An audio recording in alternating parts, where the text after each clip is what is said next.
With the fate of the village hanging in the balance, Cedric faced Thaler in single combat. The warlord, ruthless and cunning, revealed his secret weapon, a hidden blade designed to strike a lethal blow. As the two clashed, the air crackled with the intensity of their duel. Thaler moved with the grace of a predator, his strikes precise and deadly. Cedric, bloodied and exhausted, fought with everything he had left, his movements fueled by determination and a fierce desire to protect his people.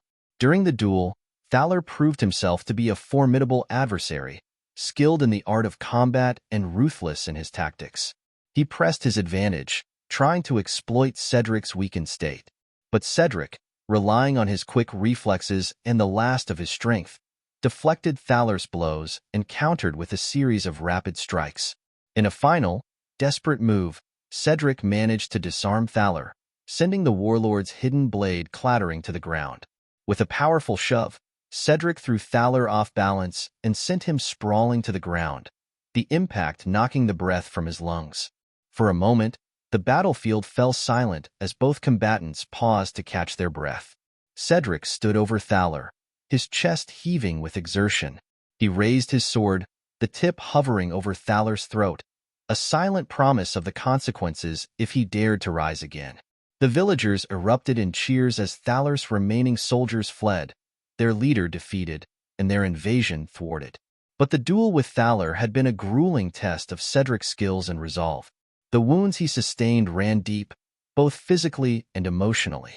After the battle, Cedric spent days in quiet reflection, contemplating the cost of war and the sacrifices made by so many.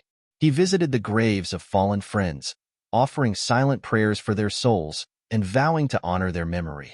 As he stood before the village memorial, Cedric's thoughts turned to Alistair and the painful betrayal he had endured. He knew that forgiveness was a difficult path, but he also knew that it was the only way forward for both himself and Alistair. He saw in Alistair a chance for redemption, a hope that even the darkest hearts could find their way back to the light. Alistair, for his part, struggled with guilt and shame. He sought redemption through his actions, working tirelessly to heal the wounded and rebuild what had been destroyed. Slowly, the rift between him and Cedric began to heal, though scars remained. Cedric's leadership and Alistair's healing skills united the villagers, forging a stronger, more resilient community. One evening, as the sun set over the village, Cedric and Alistair found themselves alone by the riverbank, the sound of flowing water soothing their troubled minds. Alistair spoke first, his voice filled with remorse and hope.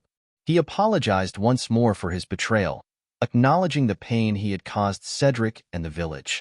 Cedric listened quietly, the weight of Alistair's words sinking in. But he knew that Alistair had shown true remorse and a desire to make amends. And so, under the fading light of the setting sun, Cedric extended his hand to Alistair in a gesture of forgiveness and friendship. Alistair accepted, their hands clasping in a bond forged from the ashes of betrayal and the fires of redemption. Cedric's journey from a curious boy to a legendary leader was complete. He had faced betrayal, despair, and the horrors of war, emerging victorious and wiser. The village thrived under his guidance, a testament to the power of resolve and the enduring strength of friendship. And so, the name Cedric, the Guardian's Resolve, was remembered for generations to come, a beacon of hope and a reminder that even in the darkest times, the light of courage and compassion could guide the way.